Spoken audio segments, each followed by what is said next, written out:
Muchas gracias, Graciela. Después vamos a tener oportunidad de hacer preguntas, así que no se preocupen. Nuestro segundo panelista es el doctor Humberto López Morales, doctor en Filología de la Universidad Complutense de Madrid.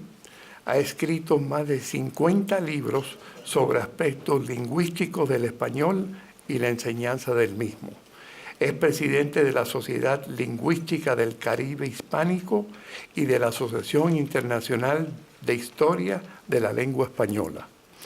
Desde 1994 es secretario general de la Asociación de Academias de la Lengua de la Real Academia Española. Para nosotros es un honor que un cubano haya llegado a ocupar esas posiciones, como ustedes, el doctor López Morales.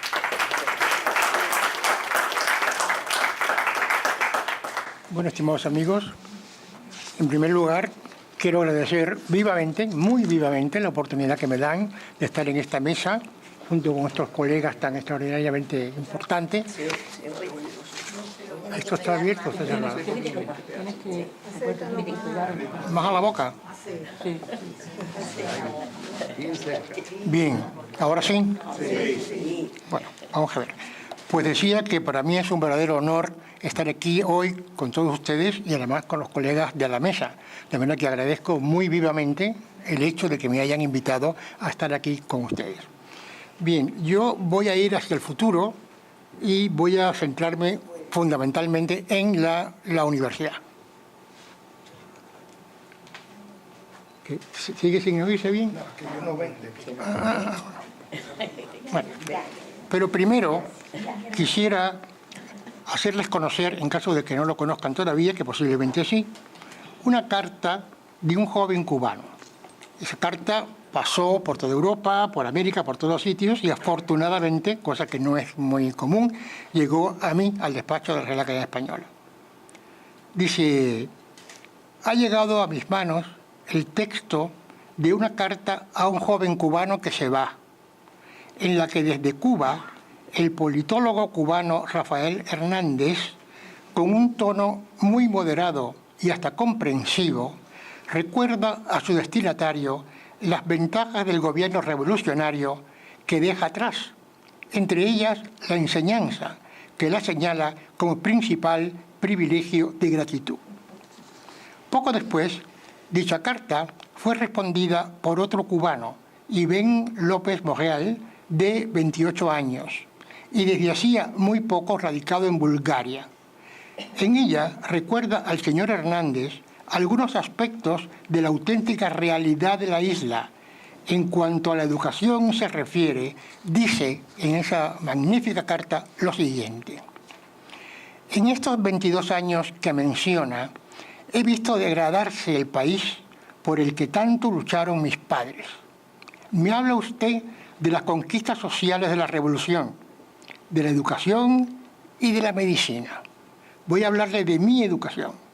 Tuve buenos maestros y cuando se marcharon fueron sustituidos por otros menos preparados, que a su vez fueron reemplazados por trabajadores sociales que escribían experiencia con S y eran incapaces de señalar en un mapa 5 capitales de Latinoamérica. Esto no me lo contaron, lo viví. Mis padres tuvieron que contratar maestros privados para que yo aprendiera de verdad. No lo pagaban ellos, sino una tía mía radicada en Toronto. De modo que si somos honestos, buena parte de la formación que tengo se lo debo a los clientes del restaurante griego donde trabajaba mi tía. Pero hay más. En tiempos de mi hermana mayor, era extremadamente raro que un alumno sacara la nota de 100. En mi época, el 100 se volvió algo común. No porque los alumnos fuésemos más brillantes, sino porque los profesores bajaron sus exigencias para maquillar el enorme fracaso escolar. ¿Y sabe usted una cosa? Yo tuve suerte porque los que venían detrás de mí, en vez de maestros, tuvieron en el aula un televisor. Si esto era, y así es, ya no causa la menor sorpresa que en un vídeo grabado en Cuba a maestros de primaria y de secundaria, muchos de ellos dijeran sin dudar que los Estados Unidos tenían frontera con Australia, entre otras cosas similares o incluso peores. Toda exégesis eludo. Vamos entonces a entrar en la materia.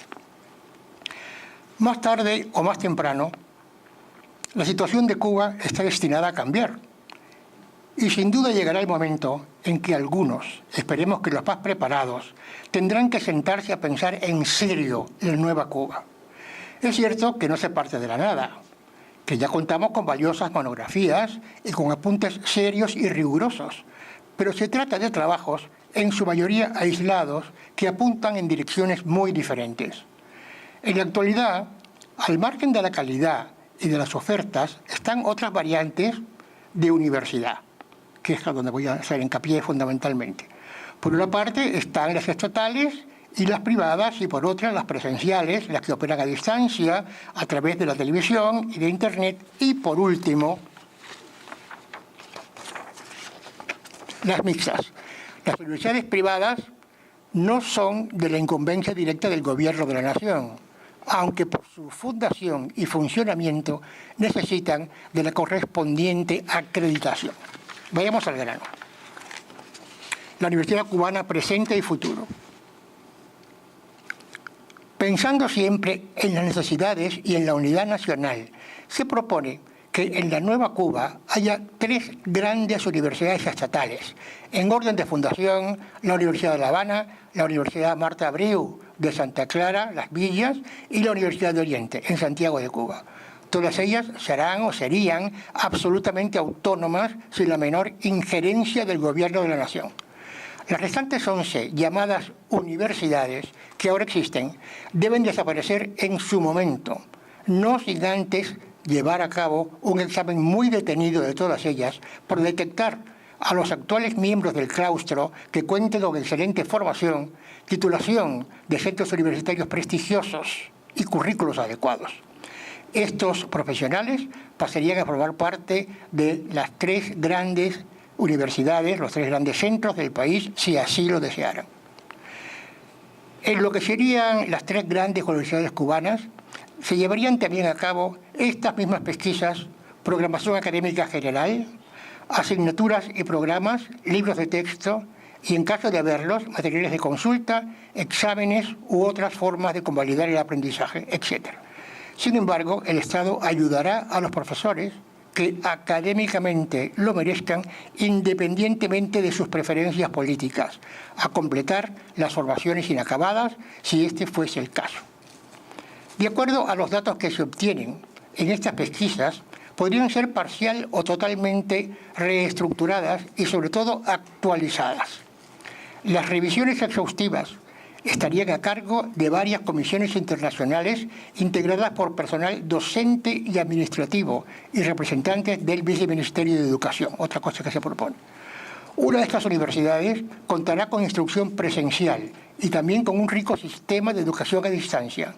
En un país de la geografía de Cuba no se explica la presencia de tantos centros, en su mayoría precarios, que solo logran rebajar la calidad de la enseñanza debido a un cúmulo de circunstancias, desde las que resultan las bibliotecas raquíticas y los laboratorios precarios, en caso de haberlos, para no decir nada de sus currículos y de la formación académica de una buena parte de ese profesorado.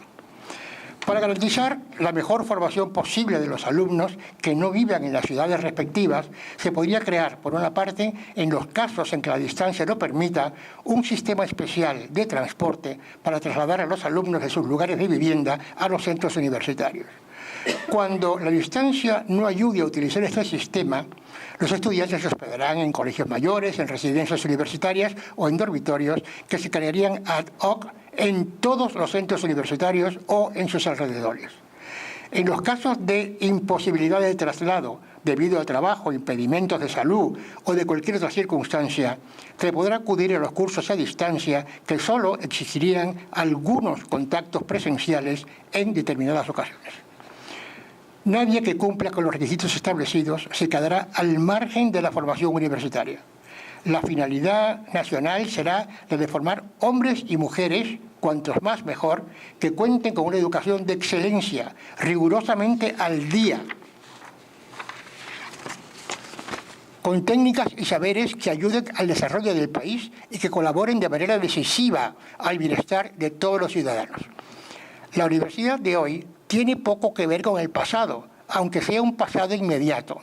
Ya podrá suponerse que en el caso de Cuba, que lleva medio siglo férreamente anclada en ese pasado, los futuros centros de educación superior, y no solo las universidades, tienen que pasar por una reestructuración total. Los requerimientos del mundo de hoy y la imperiosa necesidad de atender a las demandas de una sociedad moderna, ágil y actualizada, la obligan a reinventarse en todos los sentidos. Es más que evidente que una universidad de nuestros tiempos tiene que dar respuesta a las demandas de sus respectivas comunidades.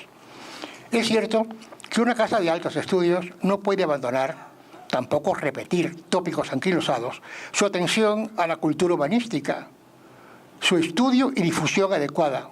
Pero también lo es que en este mundo de hoy resultan medulares para el progreso social especialidades tales como la empresa, la medicina, la arquitectura, entre varias otras, a las que es necesario dedicar atención especial en busca de logros de absoluta prioridad, actualización y modernización.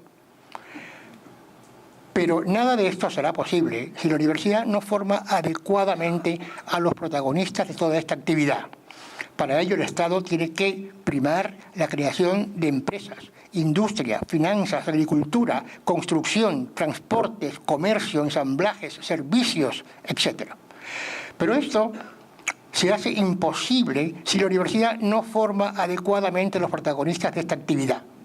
Repárese en que solo las empresas de servicio, por ejemplo, necesitarán un personal altamente especializado en temas como diseño, finanzas, energía, seguros, gerencia y, desde luego, medios informáticos altamente sofisticados. Aquí no hay novedad alguna. Manuel Cereijo señaló con gran lucidez que los cambios políticos y económicos imprescindibles para el desarrollo de una economía de mercado necesitan, entre otras cosas, mejorar considerablemente el sistema público de educación en todos sus niveles. Y añade, cito, la educación tiene que alcanzar una importancia estratégica en la economía cubana. Dicho en otras palabras, que es absolutamente necesario promover la interacción entre universidades y empresas, sean estas estatales o privadas. No es necesario subrayar que para que todo esto llegue a cristalizar, la educación cubana en general, pero muy especialmente la universitaria, tiene que estar a niveles óptimos. Nuestros centros de alta docencia deben llegar a estar muy actualizados a nivel internacional, en primera línea, con unos claustros bien escogidos y con ofertas académicas muy atractivas. Bien entendido que no puede existir de ninguna manera, como es bastante común en muchas universidades, ese enorme hiato que existe entre la preparación que proporciona la universidad y lo que actualmente exigen las empresas. Gerardo Castillo, que mucho ha estudiado todo esto, ha subrayado que el perfil de graduado universitario medio se queda muy corto en comparación con lo que realmente necesitan las empresas. Basta con leer algunas de las ofertas de trabajo, en este caso se habla de Europa, para convencerse de que hoy el título no basta. Hay varios requisitos que se repiten en los anuncios: tener experiencia de trabajo, estar especializado en alguna área profesional concreta, dominar un segundo idioma, poseer amplios conocimientos de informática, tener actuaciones positivas para el trabajo, del tipo a la que pertenecen a la inteligencia emocional, orientación a resultados, iniciativa, creatividad, empatía, liderazgo, disposición para el trabajo en equipo y un larguísimo etcétera. La responsabilidad que aguarda a nuestras universidades del futuro es, por lo tanto, máxima. Es cierto que conseguirlo no puede lograrse de hoy para mañana, pero hay que empezar de inmediato y con paso muy firme. En cuanto a presupuesto se refiere, las universidades cubanas tienen que estar, del futuro se supone, muy bien atendidas. Una universidad moderna debe responder a las nuevas necesidades sociales de un mundo interconectado y no actuar como si departamentos estancos se tratara. Muchos de los modelos académicos actuales no se corresponden con la realidad, bien porque son obsoletos, que es lo que pasa en Cuba exactamente, bien porque tienen muy bajo nivel de calidad, que también pasa en Cuba.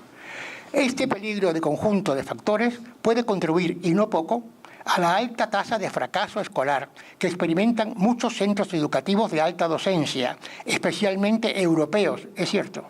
Pero si algo tiene que evitar la universidad es precisamente la existencia de esta tasa. La educación hoy tiene que estar mucho más conectada con la realidad que la circunda y no producir modelos, sobre todo industriales, que ya son absolutamente inoperantes. No hay que mirar al pasado. Hoy, varios factores de suma importancia, globalización, Internet, nuevas y novísimas tecnologías, tercerización de la economía y la irrupción de nuevos y grandes países emergentes han hecho tambalear los pilares de la antigua educación, vigente hace apenas unos 15 años, que han dado al mundo un vuelco mayor que el operado en los últimos lustros. En la universidad se encuentran con mucha teoría y poca práctica, mucha instrucción y poca formación en los aspectos técnicos y humanos del trabajo. En las familias suele haber excesiva preocupación por las calificaciones escolares y poca atención a la educación para el trabajo. Son ya muchos los investigadores que elevan sus quejas sobre la situación actual de muchos centros universitarios, y ellos principalmente por el prejuicio que reciben los egresados. Con una formación anticuada, solo pueden producir egresados no aptos para la vida actual. Se ha señalado con total sensatez y una cierta tristeza que en el mundo de los profesionales actuales no sean algunos de ellos capaces de conseguir puestos de trabajo. Y eso es porque no contaban con lo que hoy pide la empresa: personas con capacidad de comunicación, apta para trabajar en grupo, con conocimientos de idiomas, espíritu emprendedor y mucha creatividad. Menos 2 más 2, 4 y más a lo que vamos. La enseñanza universitaria que hoy se requiere es la que permite construir un mundo nuevo y sostenible de hombres y mujeres versátiles, investigaciones innovadoras, con habilidad para resolver problemas inesperados. Se precisa, por lo tanto, de un nuevo paradigma educativo. Los planes de estudio de nuestras universidades, y no digamos de las cubanas, tienen que estar en consonancia con las necesidades sociales de un mundo interconectado, como es el mundo actual en todas partes del mundo.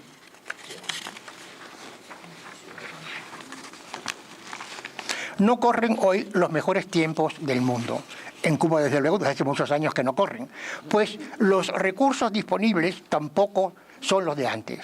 Luego es imprescindible corregir cualquier desproporción que exista entre los recursos invertidos en nuestros centros universitarios, sean los que sean, y los resultados obtenidos. ¿Qué se necesita? Primero, cuidado extremo en el exceso y dispersión de la oferta de las universidades, rechazando aquellas titulaciones que no entusiasmen o que proyecten considerable abandono, muchas veces por innecesarias y quizás hasta por inútiles.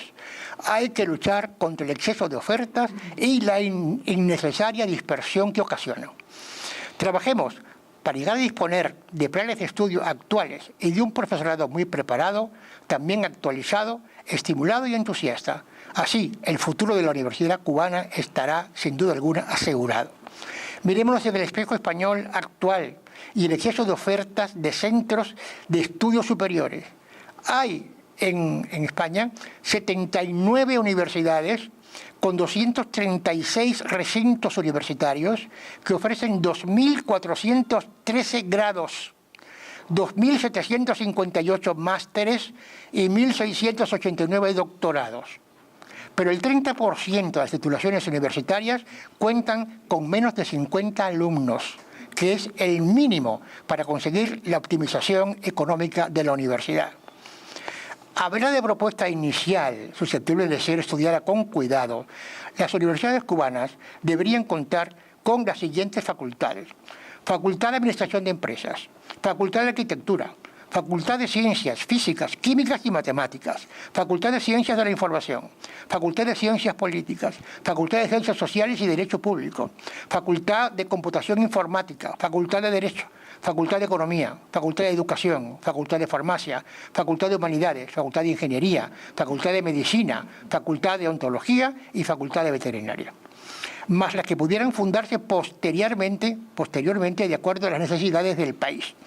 Con respecto a las facultades, el trío de ASES, que en la actualidad siempre gana en casi todo el mundo occidental en cuanto a oferta laboral, está integrada por las facultades de Medicina, Ingeniería Industrial y Administración de Empresas. Y ello se debe a que presentan las mejores cifras en cuanto a salidas profesionales, y por eso especialmente las dos últimas son las más demandadas por las empresas. Pero la medicina es una profesión única y la salud es muy importante, vamos que importante, importantísima para todo ello. Sin embargo, están apareciendo nuevas y no tan nuevas carreras que empiezan ahora a despuntar debido al número de especializaciones de determinadas profesiones y sobre todo al desarrollo de nuevas tecnologías. Es el caso, por ejemplo, de la ingeniería biomédica, la biotecnología y la comunicación digital. Por otra parte, alrededor de la medicina se están potenciando cada vez más la odontología, la farmacia, la enfermería y la fisioterapia. Y es que a nivel internacional se están experimentando continuos cambios que exigen de profesores capaces de adaptarse a nuevas formas de empleo y ocupaciones, de desarrollar una actividad productiva junto a otros profesionales en proyectos multidinarios a través de un espíritu creativo y emprendedor. De aquí que todas estas facultades, más o menos tradicionales, deberían contar con varias especialidades. Por ejemplo, la Facultad de Pedagogía podría ofrecer literatura en psicopedagogía, licenciatura en psicopedagogía, licenciatura en educación física, licenciatura en la enseñanza de lenguas extranjeras, principalmente el inglés, maestría en audición y lenguaje, maestría en educación especial, maestría en educación musical. También las otras facultades podrían ofrecer diversas licenciaturas, maestrías y doctorados.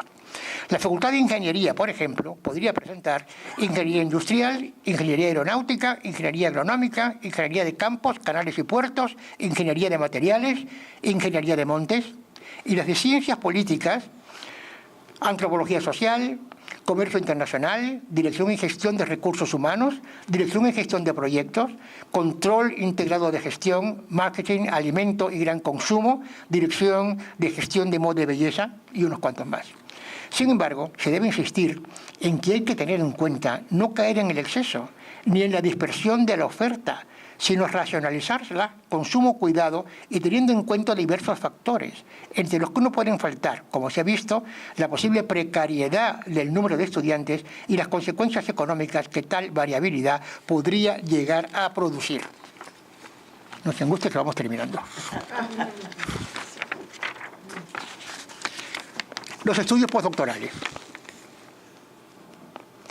Las tres universidades del país, esa que hemos puesto provisionalmente, pues del país, crearán premios, becas, para que sus más brillantes graduados de doctorado puedan realizar estudios postdoctorales fuera del país, con el fin de contribuir a promocionar una más amplia formación internacional. Las universidades solicitan ayudas externas de carácter privado, bancos, grandes empresas, familias o individuos, etcétera, que posibiliten el aumento del número de estos becados. Seminarios especiales. Al margen de la programación universitaria regular, se obtendrá también tanto el alumnado universitario como ciudadanos interesantes en la materia en cuestión, una serie de seminarios especializados. Tratarán de temas muy diversos, pero siempre de interés y actualidad, dirigidos por auténticos especialistas en el tema. Será una de las formas más precisas que tienen los centros de alta docencia para acercarse no solo a sus graduados, sino al público en general, pero al público interesado, desde luego. Ciclos de conferencias. Los ciclos de conferencia en esta ocasión son muy diversos. Con muy diversos profesionales, persiguen ofrecer a los egresados de las universidades cubanas lo último de las del futuro, claro está, lo último en la investigación realizada en diferentes partes del mundo de la innovación. El propósito principal es mantener al día a los graduados de nuestros centros universitarios. Habrá traducción simultánea cuando se trata de individuos que manejan lenguas ajenas al español o al inglés. En la mayoría de estas ocasiones, la universidad que auspicie estos encuentros podrá invitar a los interesados libre de costo. Presentación de películas y documentales. Otro renglón de las nuevas universidades cubanas que las nuevas universidades cubanas deberían cultivar es la presentación de películas y documentales que expongan en sus argumentos, investigación, adelantos de la ciencia y de las letras, vidas de sabios investigadores, etc. Películas o documentales que generalmente no llegan a la pantalla o a las pantallas comerciales. Habrá subtitulación en los casos en que estos materiales fílmicos estén en lenguas diferentes al español o al inglés. Y por último, o casi por último, presentación de libros. También importante, muy importante para toda la comunidad universitaria, es la presentación de libros de reciente impresión que traten de temas de especial atención para diversos grupos de graduados universitarios y que podrían ser adquiridos en las librerías universitarias a precios verdaderamente especiales. Mantener al día en todos aquellos asuntos que interesen a los egresados de nuestras universidades es una misión de gran utilidad para todos. A estos actos podrían también asistir, libre de costo, los jóvenes universitarios que se encuentren en la redacción de sus tesis doctorales y especialmente también aquellos que trabajen en su tesina de maestría. Si se logra conseguir todo lo apuntado en estas breves líneas, el futuro de la universidad, de las universidades cubanas sobre todo, será una muy hermosa realidad. Muchas gracias.